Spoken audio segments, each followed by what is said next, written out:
ዛሬ የሁለተኛው ዙር የመጀመሪያ ትምህርታችን የሚሆነው የእግዚአብሔር ልጅነት የሚለው ሐሳብ ነውና ልጅነት የሚል እንደምታውቁት የእግዚአብሔር መለኮታዊ ልብን ከማወቅ አንፃር ነው ይሄ አዲሱን ዘመቻ የጀመረው። የመጀመሪያው መገለጥ የእግዚአብሔር ልብ የሚለው የትምህርት ሐሳብ ነው። የእግዚአብሔር ልብ በልቡ ያሰበው ሐሳብ ይሄ ነበረ። ወንጌል ብለን የምንጠራው እሱን ነው፣ የእግዚአብሔር ልብን። ስለዚህ ስለ እግዚአብሔር ልብ ነው የምንነጋገረው እስከ በእምነት የሚለው ሐሳብ ላይ እስክንደርስ ስምንተኛው ትምህርትን እስክንማር ድረስ የእግዚአብሔር ልብን ነው የምንማረው። ከዛ በኋላ ነው ወደ ታች ደግሞ ወደ ልቡ ከሄድን በኋላ ደግሞ ወደ ታች ወርደን ደግሞ የቤተ ክርስቲያንን ኔቸር በምድር ላይ እንዲህ አይነት ኔቸር እንዲኖራት ለምን ተፈለገ? ለምንድን ነው እግዚአብሔር ቤተ ክርስቲያን ይሄንን አይነት ኔቸር ይዛ በምድር እንድትንቀሳቀስ የፈለገው? በእምነት የምትመላለስ የሚመጣው ዓለም ምስክር እንድትሆን በውስጧ ያለው ግሬስ ስትራክቸር፣ ስርዓት፣ አምልኮታዊ መልክ ሁሉንም ነገር ከቤተ ክርስቲያን አንፃር ደግሞ ስምንቱን አጀንዳዎች እንማራለን ማለት ነው። ነገር ግን አሁን በደረስንበት በሁለተኛው ሴሚናር ወይንም በሁለተኛው ስቴጅ ላይ የእግዚአብሔር ልጅ የሚለው ወይንም ልጅነት የሚለውን ሐሳብ ነው የምንመለከተው። ያው ስለ ልጅነት ብዙ ግምቶች አሉ፣ ብዙ ሐሳቦች አሉ። ግን የሐዋርያት መሰረት ወይንም ሐዋርያት ልጅነትን የተረጎሙበትን መሰረት ነው የትምህርታችን ዋና ማዕከል የምናደርገው። ምክንያቱም የእግዚአብሔር ልጅ ኢየሱስ ክርስቶስ ብቻ ነው። ኢየሱስ ክርስቶስ ደግሞ በእርሱ ልጆች እንድንሆን ስለሆነ ያደረገን መተርጎሚያችንም አቅማችንም የልጅነት መለኪያችንም ስታንዳርዳችንም እርሱ ሆኖ ነው የሚቀጥለው። ስለዚህ ድንገት የእግዚአብሔር ልጅ የሚል ርዕስ በብዙ አስተማሪዎች ሰምተን ሊሆን ይችላል፣ ተምረን ሊሆን ይችላል፣ መጽሐፍትን አንብበን ሊሆን ይችላል። እኛ ግን የትምህርታችን ታርጌትም ዓላማም ከእግዚአብሔር ልብ ጋር የተያያዘ ነው። የሐሳቡ ባለቤት፣ የእቅዱ ባለቤት፣ የሥራው ባለቤት፣ ያንንም ኔቸር የተሰጠን ማንነት በቀጥታ ከሱ ጋር የሚያያዝ ነው እና እሱን ነው፣ ልቡን ነው፣ የሱ አጀንዳ ነው፣ የሱ ሐሳብ ነው፣ የሱ አቋም ነው የሚለው ነገር በጣም ወሳኝ ነው ለትምህርታችን ማዕከላዊነት ማለት ነው። ስለዚህ ዛሬ የምናየው ኢንትሮዳክሽን ላይ ያለውን ሐሳብ ነው። ሞር የእግዚአብሔር ልጅነትን ከእግዚአብሔር ልብ አንጻር ከእግዚአብሔር ዓላማና እቅድ ሐሳብ አንጻር ብለን የምንተረጉመውን የመጀመሪያውን የትምህርቱን ርዕስ እናያለን።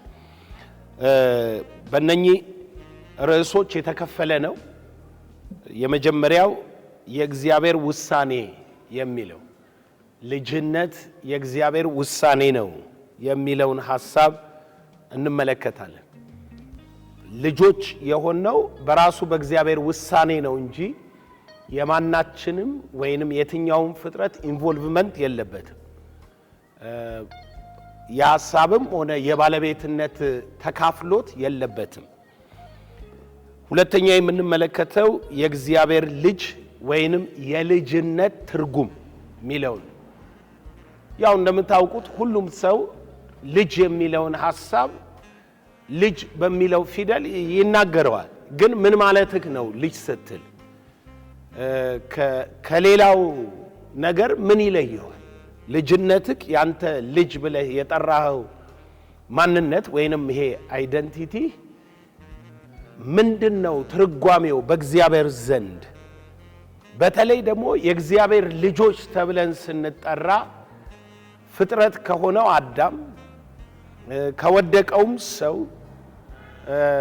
ሰዎች አዶፕት ሆነናል ከሚሉትም ወይንም አዶፕሽን ተብሎ ይጠራል። አዳምን በክርስቶስ ኢየሱስ የኃጢአት ስርየት ቤዛነት ወደ እግዚአብሔር ቤት አምጥቶት እግዚአብሔር በጉዲፈቻ ወይንም አዶፕሽን በሚባለው የእንግሊዘኛ ቃል ተጠቅሞ ሰውየው ኔቸሩን አልቀየረም ወይንም የዛ ኔቸር ባለቤት አይደለም፣ ግን ቤት ቀይሯል፣ መኖሪያ ቀይሯል፣ መጠሪያ ቀይሯል። ከዛ ኮንሴፕት አንፃር ነው የሚረዱት። እና ልጅነት ሲባል ሁሉም ሰው የሚለው ነገር አለ። ትርጉሙ ግን ምንድነው? የእግዚአብሔር ልጅ ትርጓሜው ምንድነው? ልጅ ስንል ከፍጥረት ከአዳም ከሰውነት ከመላእክነት ከተለያዩ ከተፈጠሩ ነገሮች ልጅነት የምትባለዋ ነገር ምንድነው የምትለየው? እንዴትስ ነው የምትተረጎመው? ኢየሱስ መጥቶ የእግዚአብሔር ልጅ ነኝ ሲል ምን ማለት ፈልጎ ነው? አንድያ ልጁን ብሎ ደግሞ ብቻውን አውጥቶት አንድያ ልጅ ሲያደርገው፣ ያው እንደምታውቁት በትምህርት ውስጥ በዓለም ላይ ባሉ የሃይማኖት አስተምሮች ውስጥ ማለት ነው መላእክት ልጆች ናቸው የሚል አስተሳሰብ ያላቸው በጣም በስፋት አሉ።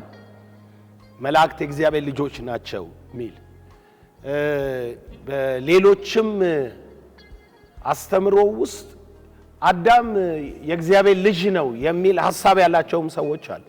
አዳም የእግዚአብሔር ልጅ ነው ብለው ልጅነትን ከተተረጎመበት አንፃር ወስደው እግዚአብሔር ስለፈጠረው ይሄንን ትምህርት በሉቃስ ወንጌል ላይ ታገኛላችሁ። መጽሐፍ ቅዱስ ውስጥ ያለውን ሐሳብ በትክክል ካልተረጎምከው ወይንም በትክክል የተጻፈበትን መንፈስ ካልተረዳህለት ቃሉ ብቻ ስላለ የምትጠቀመው ከሆነ ከባድ ነው። ለምሳሌ በልጅነት ላይ አንድ ቃል ልጠቀምና ያንን ቃል ተመልከቱት እስኪ። ሉቃስ ምዕራፍ 3 ላይ መጽሐፍ ኢየሱስ የዮሴፍ ልጅ ሆኖ ይልና ከዛ ዮሴፍ ማቲን ወለደ፣ ማቲ ኤሊን፣ ኤሊ እንትናን እያለ ይጠቅስና መጨረሻ ላይ ቁጥር 38 ላይ ይህንን ቃል ይጠቀማል። የማሴል ልጅ፣ የቃናኤል ልጅ፣ የሄኖስ ልጅ፣ የሴት ልጅ፣ የአዳም ልጅ፣ የእግዚአብሔር ልጅ ይላል። እቺን ቃል ወስደው ሰዎች አዳም የእግዚአብሔር ልጅ ነው ይላሉ። ሴት የአዳም ልጅ ነው። አዳም የማ ልጅ ነው? የእግዚአብሔር ልጅ ነው። አሁን ይሄንን ቃል እዚህ 38 ላይ ባለው ሐሳብ ምዝዝ አድርገህ እጠቀመዋለሁ ካልክ በጣም ትልቅ ሜሳፕ ትፈጥራለህ። በክርስቶስና በአዳም መካከል ያለውን ልዩነት ላትረዳው ትችላለህ፣ ላይገባ ይችላል። እና ክርስቶስ ከአዳም ጋር ተመሳሳይነት ያለው አሁንም እኛ ኒው ክሬሽን የሆንን የኒው ወርልድ ተስፋ የምናረጋ አዲስ ሰማይና አዲስ ምድር በተስፋ የምናምን የምንጠብቅ የተወለድንበት ዝርያና ማንነትም ያ ዓለም የሆንን ሰዎች እዚህ ዓለም ካለው አዳም ጋር ተመሳሳይ ሆነን አዳም የእግዚአብሔር ልጅ ሆነን እንተረጉማለን። ጥቅሱ አለ፣ አዎ ጥቅሱ አለ፣ ግን ንባብክ ነው ልክ ያልሆነው። እስኪ ንባቡን እናስተካክለው። ቁጥር 23 ከቁጥር 23 እና በቁጥር 38 መሃል ያለው የስም ዝርዝር ነው። ግራ እንዳይገባችሁ የስም ዝርዝር ሌላ ነገር የለው። የሐሳብ ይዘት ያለው ቁጥር 23 ላይ ነው። ስለዚህ አሁን ስለ ስም ዝርዝሩ አይደለም እኛ እየተናገርን ያለነው። ቁጥር 23 እንዲህ ይላል፣ ኢየሱስም ሊያስተምር ሲጀምር ዕድሜው 30 ዓመት ያህል ሆኖት ነበር። ኢየሱስ ሊያስተምር ሲጀምር ዕድሜው ስንት ነው? 30 ዓመት ነው። ከዛስ እንዲህ ይላል፣ እንደመሰላቸው እዚህ ጋር ነው እንግዲህ ነገሩ የሚጀምረው።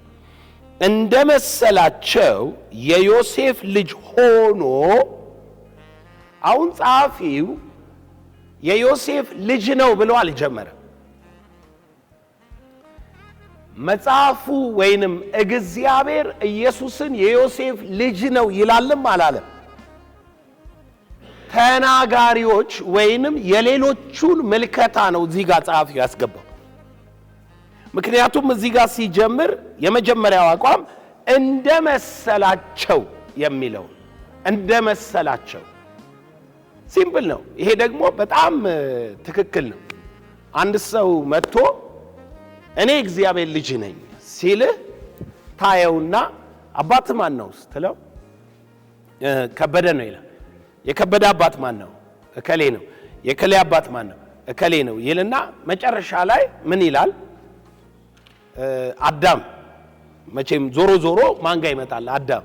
ስለዚህ አዳም የማን ልጅ ነው? እግዚአብሔር ነው የፈጠረው። የፈጠረው የሚለውን ሐሳብ ልጅ የሚል ኮንሴፕት ስላለ ማይንዳቸው ውስጥ መፈጠርን ከልጅነት ጋር ስለሚይዙት ልጅ የሚለውን ሐሳብ ይዞ ምን ማለቱ ነው? በሌላ አማርኛ አዳም የእግዚአብሔር ልጅ ነው። አይ ስተት አይደለህም እኮ ያው ሄደን አዳም የእግዚአብሔር ልጅ ምን እያለ ነው? በሌላ አማርኛ ሁላችንም የእግዚአብሔር ልጆች ነን። ገብቷችኋል የምለው? አንተ ስም ዝርዝሩ የተጠቀሰ የእግዚአብሔር ልጅ ነህ፣ ክሌም ያረክ የእግዚአብሔር ልጅ ነህ። ነገር ግን ልጅነትን ያወጅከው በዘር ሐረግ ባገኘኸው አዳም የእግዚአብሔር ልጅ ስለሆነ አንተም የምንድነህ? የእግዚአብሔር ልጅ ነህ። ምክንያቱም የእግዚአብሔር ልጅ የሚለውን ቃል ቁጥር 38 ላይ ለማን ነው የሚጠቀመው? እከሌ ከሌን ወለደ ሲል አባት ማን ነው እያለ ነው የሚሄደው። መጨረሻ ላይ አባት ማን ነው? አዳም የማን ልጅ? የእግዚአብሔር ልጅ። ይሄ ቃል ምንድነው ብሎ የሚጀምረው? እንደመሰላቸው የሆነ ወገን ነው ማለት ነው ይሄንን ሐሳብ ያተናገረው፣ ወይንም ይሄንን ሐሳብ እንደ ትምህርት እንደ አቋም አድርጎ የያዘው። ስለዚህ ሉቃስ ይሄንን ሐሳብ የእግዚአብሔር ሐሳብ ነው ብሎ አይደለም የሚናገረው። የዘር ሐረግ እንደ ማቴዎስ ሊጠቅስልን አይደለም። እስኪ ማቴዎስ ጋር እንሂድና የክርስቶስ የዘር ሐረግ ነው እንዴት እንደሆነ እንመልከት። ማቴዎስ ላይ የሚጠቀሰው የዘር ሐረግ የክርስቶስ ተብሎ ነው። ከሉቃስ እንደሚለይ በደንብ እንዲገባችሁ ነው። እንዲህ ይላል ማቴዎስ ምዕራፍ 1 ሲጀምር ቁጥር 1 ላይ የዳዊት ልጅ የአብርሃም ልጅ የኢየሱስ ክርስቶስ ትውልድ መጽሐፍ ነው የሚለው። በደንብ ተመልከቱት። ይሄ ትምህርታችን ነው ለኛ። የዳዊት ዘርም የአብርሃም ዘርም የሚል ትምህርት አለ እዚህ ውስጥ ስትገቡ ልጅነት የሚገኝባቸው መንገዶች የሚል አለ። ልጅነት የሚገኘው አንደኛ በዘር የሴቲቱ ዘር፣ የአብርሃም ዘር፣ የዳዊት ዘር። ይሄንን ዘር ካልተገናኘኸው ሰው ሆነክ ልጅ አትሆንም። የአብርሃም ዘር መሆን አለብህ፣ የዳዊት ዘር መሆን አለብህ፣ አይሁዳዊ መሆን አለብህ ማለት ነው አይደል? በኋላ እናየዋለን። ግን ነጥቡ ምንድነው? የሴቲቱ ዘር መሆን አለብህ። ካለበለዛ የሴቲቱ ዘር በኦፖዚቱ ሌላ ዘር አለ። በዘርህና በዘሯ ስለሚል ሌላ ዘር አለ። ልጅ ሆናለሁ ካልክ ይህንን ዘር ማግኘት አለብህ ነው የኛ ትምህርት። እዚህም ጋር ማቴዎስ ሲጀምር የዳዊት ልጅ የአብርሃም ልጅ ይላል። ከዛ በኋላ የዳዊት ልጅ የአብርሃም ልጅ ብሎ አሁን በጥንቃቄ ስሙኝ፣ ዘር ይቆጥራል። ሲቆጥር አብርሃም ይስሐቅን ወለደ፣ ይስሐቅ ያዕቆብን ወለደ፣ ያዕቆብ እንደ ቅድሙ ማለት ነው። የቅድሙ ጋር የሚለያየው እዚህ ጋር ስንደርስ ዮሴፍ የኢየሱስ ዘር አይሆንም። ዘር ማለት ከዮሴፍ ፈሳሽ አይደለም እከሌ ከሌን ወለደ እንደሚባል መጥቶ ዮሴፍ ላይ ይቆምና ሲጨርሰው ማርያምን ያጫትን ዮሴፍ ብሎ ዮሴፍ ከማርያም ጋር ምንም ግንኙነት የለውም ይላል። ስለዚህ ይሄ አደራደር ሌላ ስያሜ ነው ማለት ነው። የሉቃሱ አደራደር ግን ኢየሱስ የዮሴፍ ልጅ ሆኖ ብሎ ነው የሚጀምረው። እንደመሰላቸው ኢየሱስ የዮሴፍ ልጅ ሆኖ የዮሴፍ ልጅ ነው። ዮሴፍ የማቲ ልጅ ነው። ማቲ የኤሊ ልጅ ነው። ኤሊ የእንትና ልጅ ነው እያሉ ነው አዳም የእግዚአብሔር ልጅ የሚሉት። ይሄኛው አደራደር ግን አብርሃም ይልሃል፣ ከዛ ይስሐቅ ያዕቆብ ምናምን እያለ ይመጣና ከዮሴፍ ነገድ ከዳዊት ነገድ ከሆነው ዮሴፍ ላይ ደርሶ ዮሴፍ ይላል ምን ሳይላት ሳያውቃት ዘሩ የሚመጣው ዮሴፍ ላይ ነው። ግን ዮሴፍ ሳያውቃት ድንግል ጸንሳ ተገኘች ይላል። ስለዚህ ዮሴፍ ልጅ አይደለም ማለት ነው። ይገባችኋል? የስያሜ ጉዳይ ሳይሆን የዘር ውርደት ጉዳይ ነው። ስለዚህ የሚቀጥለው ክርስቶስ እውነትም የአብርሃም ልጅ ነው። የአብርሃም ምን እንትናን ወለደ እንትናን ወለደ በሚለው ነው። እንደሱማ ከሆነ እስራኤል ሁሉ የእግዚአብሔር ልጅ ነው።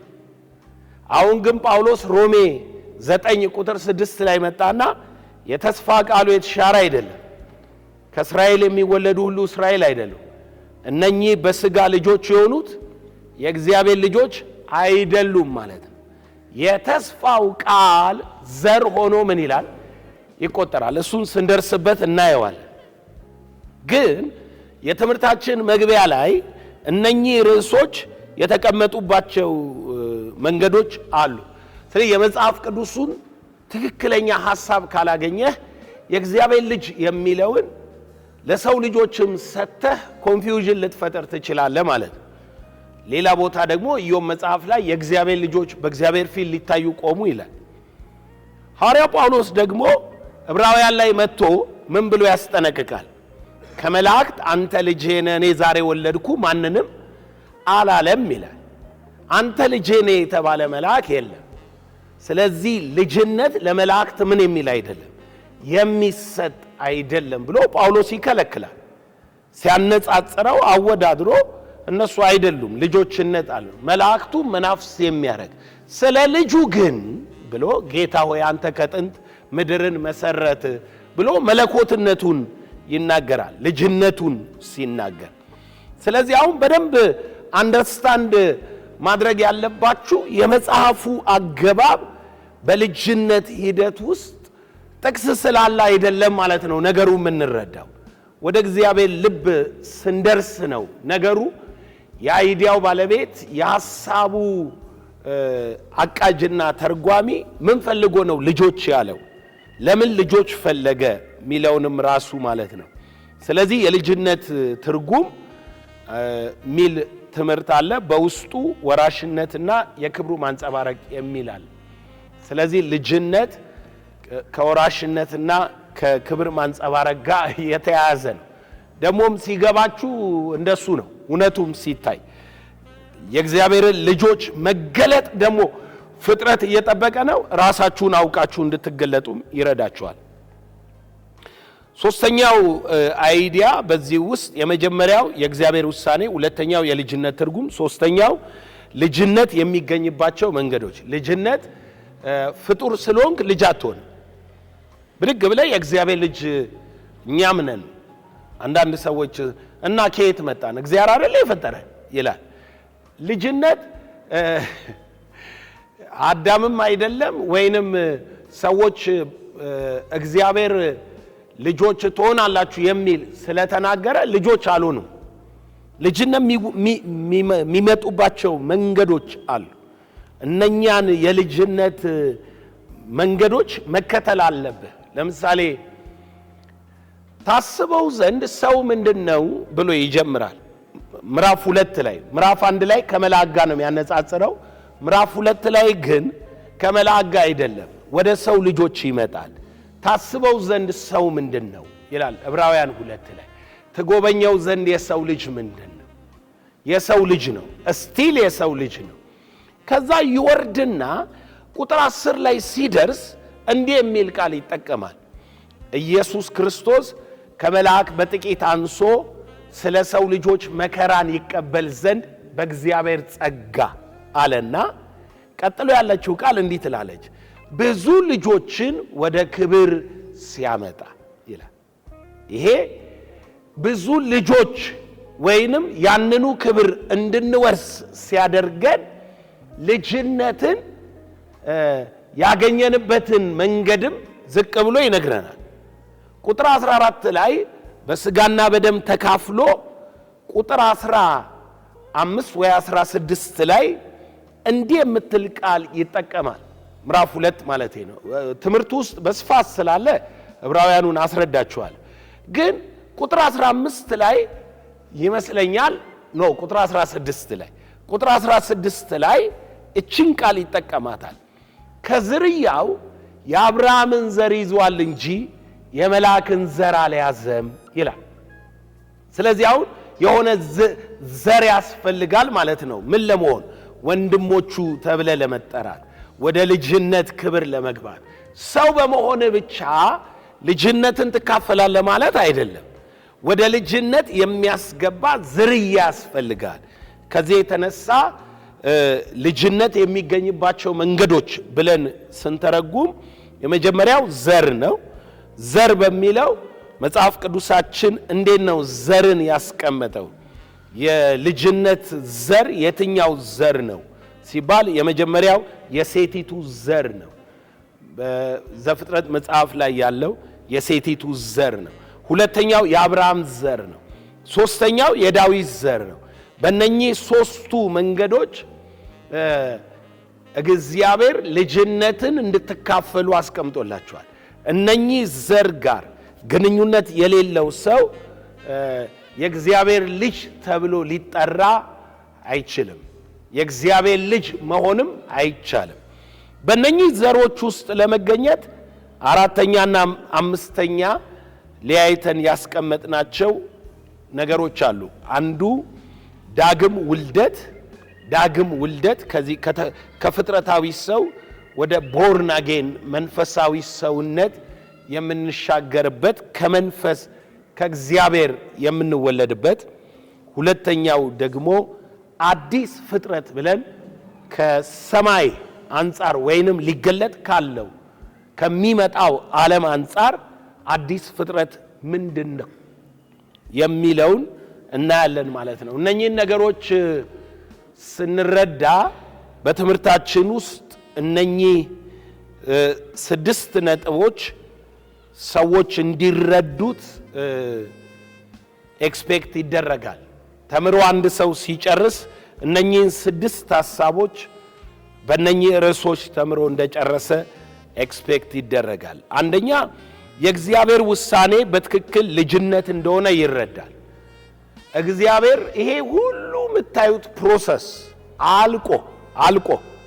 አልቆ ነው ማለት አዲስ ሰማይና ምድር ፍርድ አሁን እዚህ ፕሮሰስ አድርገን ያስቀመጥናቸው ነገር ምድር ላይ በእምነት መኖር ቤተክርስቲያን ሃይማኖት የኢየሱስ መስቀል መሞት ሁሉ ነገር ሲጨረስ ጭምቅ አርገህ መጨረሻ ላይ ጠብ የምትለዋ የእግዚአብሔር ሐሳብ ልጆች መውለድ ነው ምንም ሌላ ሐሳብ የለው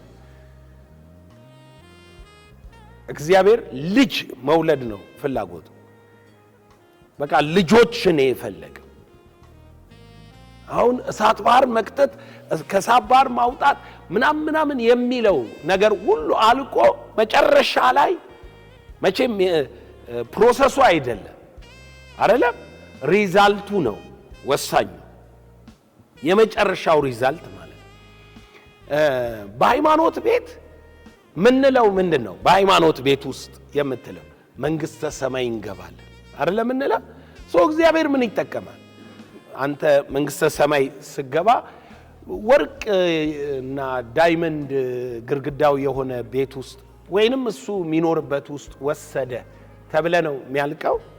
እሱ ነው ግቡ። የእግዚአብሔር ልብ ፍላጎቱ እንዲህ ብዬ ልንገራችሁ፣ ዓይን ያላየው ጆሮ ያልሰማው በሰው ልብ ያልታሰበው የእግዚአብሔር አጀንዳ ልጅነት ነው። ቦታ አይደለም። መንግስተ ሰማይ የሚባል የወርቅ መንገድ አይደለም።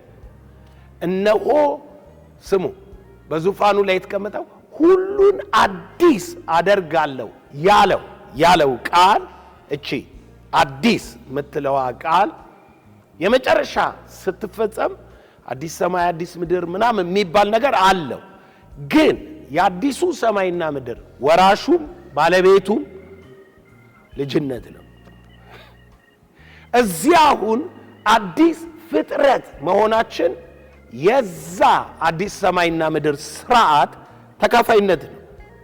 የዚያ የበኩር ፍሬነት ነው። ተጀምሯል ፕሮሰሱ። we are the son of God አለ። ይሄ ነው ግቡ። ያንተ ጨዋነት ኃጢአተኝነት ምናምን አይደለም። ግቡ ልጆች ነው። እግዚአብሔር ልጅ ነው የሚፈልገው። አሁን ወደ ልቡ ሄደን ዛሬ ስንጀምር ይገባቸዋል። ግን ከትምህርቱ ተማሪዎች ምን እንዲረዱ ይጠበቃል ሲባል የእግዚአብሔር ውሳኔ በትክክል ልጅነት እንደሆነ ይረዳሉ። የእግዚአብሔር የመጨረሻ ግብ የመጨረሻው ዓላማ ልጅነት ነው። መጽሐፍ ሲናገር አንድያ ልጁን ሰጥቶ ኢየሱስ ባለፈበት ፕሮዳክት ውስጥ ሁሉ አለፈ። መከራውም ክብሩም ምኑም አለፈና ሲጨርስ ምንድነው ኢየሱስ ያፈጠርከው ያመጣው ብለህ ብትጠይቀው መልሱ ልጆች ወለድኩ ነው የሚለው። የኢየሱስ መሰቀልም መምጣትም አንዳንድ ሰው ለመሆን የመጣ ይመስለዋል። እግዚአብሔር መጥቶ ሰው ሲሆን አይሱ ሌላ ፕሮሰስ ነው። ስናወራው እናወራለን። ሌላ ፕሮሰስ ነው።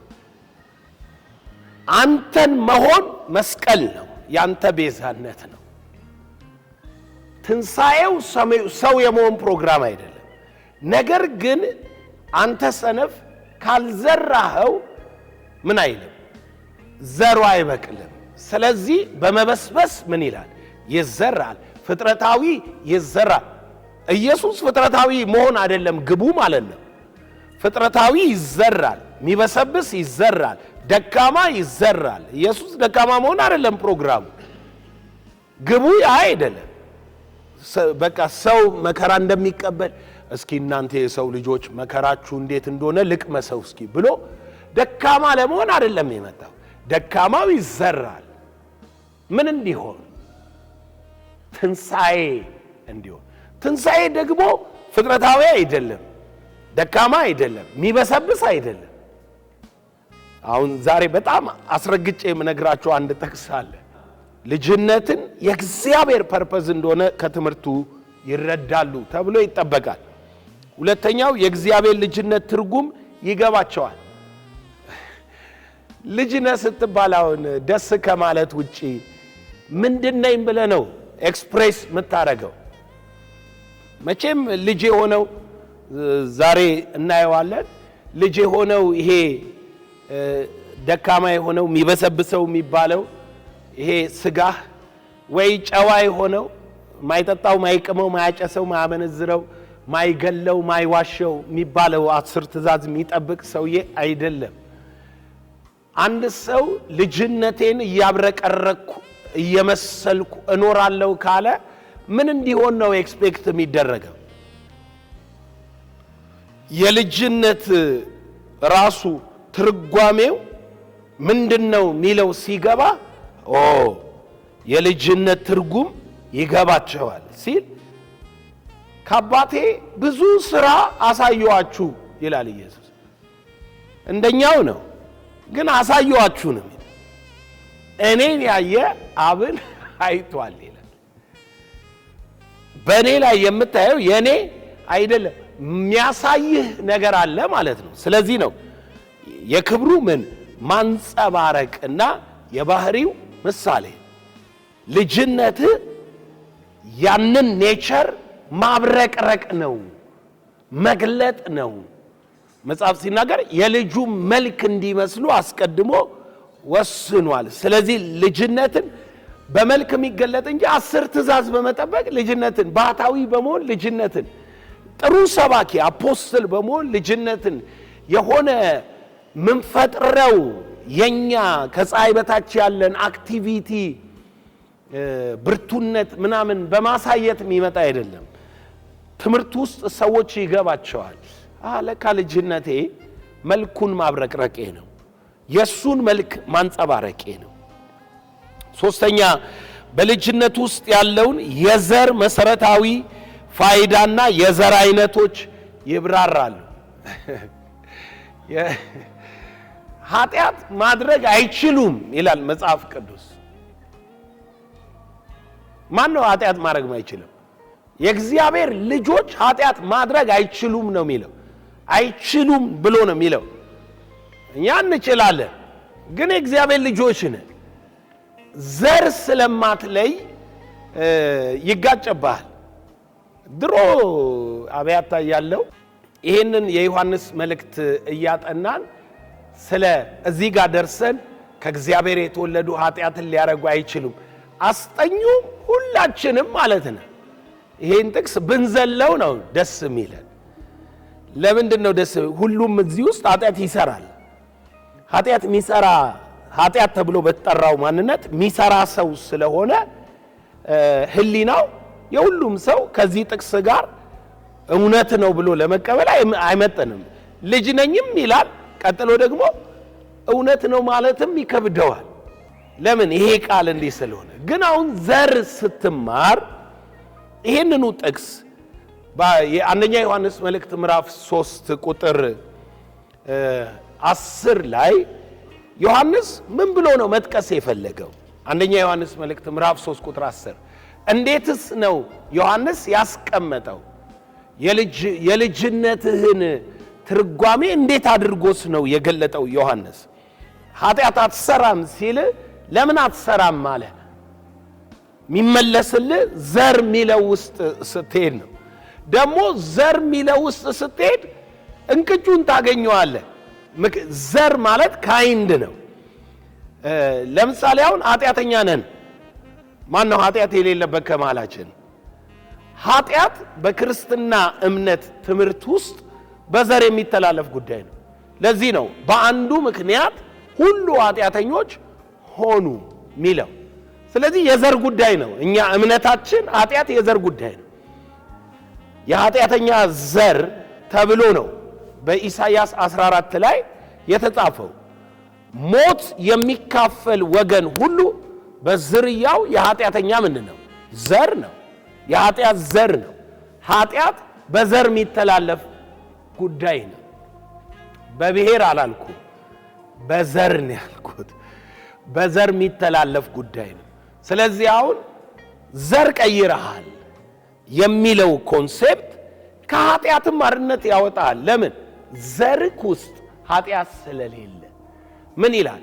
ከእግዚአብሔር የተወለዱ ኃጢአት ሊያደርጉ አይችሉም ብሎ ነው የሚከለክለው። ለምን ሲባል ዘሩ በእነርሱ ይኖራልና።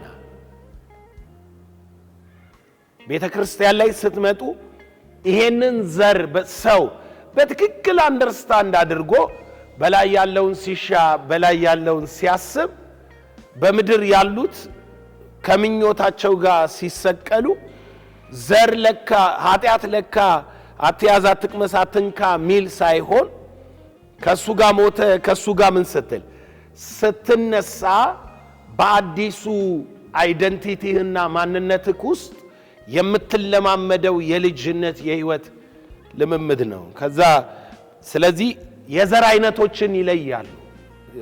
ስለ ኃጢአተኛውም ዘር እንማራለን ውስጡ ስላለ። አራተኛ በእግዚአብሔር ልጅ ውስጥ ያሉትን ዋና ነገሮች ይዘረዝራሉ። በእግዚአብሔር ልጅ የእግዚአብሔር ልጅ ነኝ ስትል ምን ስላለ ነው የእግዚአብሔር ልጅ? ለምን መልአክ ነኝ አላልክም? በመልአክ ውስጥ ምን የለም? በእግዚአብሔር ልጅ ውስጥ ምን አለ? የእግዚአብሔር ልጆች ምን አሉ? ምንድናቸው? ለምሳሌ መላእክት ወራሾች አይደሉም። መጽሐፍ ቅዱስ ሲናገር ልጆች ወራሾች ናቸው። የእግዚአብሔር ወራሾች፣ የዙፋኑ ወራሾች፣ የሕይወቱ ወራሾች፣ የክብሩ ወራሾች፣ የጽድቁ ወራሾች ናቸው። ስለዚህ የእግዚአብሔር ልጆች ናቸው። የእግዚአብሔር ልጅነትን ነው ያላቸው። ሌሎች የሌላቸው እኛ ያለን ነገሮች አሉ። እነኛ የልጅነት ማንነት ውስጥ ያሉ ዋና ዋና ነገሮች ልጅነት የሚገኝባቸው መንገዶች ይገባል። አንዱ መንገድ ዝም ብሎ እንደው ለማሳየት ምን አለ? የዓለም ብርሃን ወደ ዓለም መጣ፣ የገዛ ወገኖቹ አልተቀበሉትም አለና ለተቀበሉት ሁሉ በስሙ ለሚያምኑ ለነርሱ የእግዚአብሔር ልጆች የሆኑ ዘንድ ስልጣን ሰጣቸው። ይሄ ቃል በጣም ሲምፕል ይመስለናል። ዝም ብሎ ከሃይማኖት ጋር እምነት ከመለወጥ ከምናምን ጋር የሚያዝ ነው ይመስል አይደለም። ልጅነት የሚገኝበት ብቸኛ መንገድ ይሄ ነው። ልክ ኢየሱስን ስትቀበል ቀጥሎ ወዳለው ትገባለህ። ዮሐንስ ወንጌል ምዕራፍ 1 ቁጥር 12 ላይ ለተቀበሉት ሁሉ ብሎ ቁጥር 13 ላይ የሚለውን ስትሰማ በጣም አስደንጋጭ ነው። ቁጥር 13 ምን ይላል? እነርሱም ከሥጋ ፈቃድ ከወንድ ፈቃድ አልተወለዱም፣ ከእግዚአብሔር ተወለዱ እንጂ። ወደ ውልደት ያመጣዋል። አንዱን ውልደት ደግሞ ይከለክለዋል፣ ያስቆመዋል። ይሄ ሥጋን የወንድ ፈቃድ ከሥጋና ከደም ፈቃድ የሚለውን ያስቆምና ከእግዚአብሔር ተወለዱ ያስብላል። ስለዚህ ልጅነት የምታገኝበት መንገዶች ምን እንደሆኑ ይገባል። ልጅነትን ልታጣም የምትችልበት መንገድ አለ። ልጅነት የምታገኘው ብቻ ሳይሆን መታጣውም ነገር ነው። እኔ አምናለሁ። ድንገት የልጅነት ኔቸርን በጣም አጉልተ ነው ከዛ በኋላ ልጅነትን ልናጣ አንችልም ብለን እስከ ጥግ አንሄድም። ምክንያቱም እኔ መጽሐፍ ቅዱስ ሳጠና የጠፋው ልጅ የሚል አጥንቻለሁ። ልጅነት ባይጠፋም ከፊቱ ግን የጠፋ ሚል ይገባለታል። ስለዚህ የጠፋ ልጅ አለ እና ልጅ ሆኖም የሚጠፉ አሉ። እንዴት የሚለውን እንግዲህ ወደ ውስጥ ስንገባ ነው እየመዘን የምንሄደው። በጣም አንዳንድ ጊዜ ምን አለ መሰላችሁ፣ አንድ ጽንፍ የረገጠ በጣም አጉልተ ነው ከማይጠፋ ዘር ከያው ከእግዚአብሔር ቃል ተወልዳችኋል ምናምን ተብለን ኔቸር ውስጥ ዘር ውስጥ ኃጢአት የለም ምናምን ብለን እዛ ጋር ወጥረን ይዘነው ማለት ነው። በዚህኛው የህይወት ስርዓት እምነት የሚለው ገባ የተወለድክበትን ያኑ የእምነት መንገድ ብትክደው መጽሐፍ ሲናገር ብትክደው ይላል አይደል? ባታምነው ይላል። ሰዎች ወደ ክህደት ሲደርሱ ምን ጠፍቶባቸዋል ማለት እምነት ጠፍቶባቸዋል ማለት ነው። ስር ሰዶ በህይወትክ ላይ የሚበቅል ወይንም የሚያድግ የጥፋት ባርነት ይላል። ወደዚያ ህይወት ስትደርስ መጽሐፍ የሚነግር ነገር አለ። ኢየሱስ ራሱ የሚነግር ነገር አለ። አንዱን ጽንፍ ብቻ ሳይሆን ሌላኛውንም ጽንፍ መርገጥ ግድ ይላል። የመጨረሻው በልጅነት ውስጥ ያለውን የአዲስ ፍጥረት እውነታ ይረዳል ሰው። ይሄ ለትምህርታችን የመጨረሻ ግብ ነው። የአዲስ ፍጥረት እውነታ እዚህ ዓለም ላይ የሚያልቅ ክብርም ተስፋም ኪዳንም የለንም። እዚህ ዓለም ላይ የሚያልቅ ርስትም ወራሽነትም የለንም። የዚህ ዓለም ጉዳይ አይደለም ልጆች ያረጋል።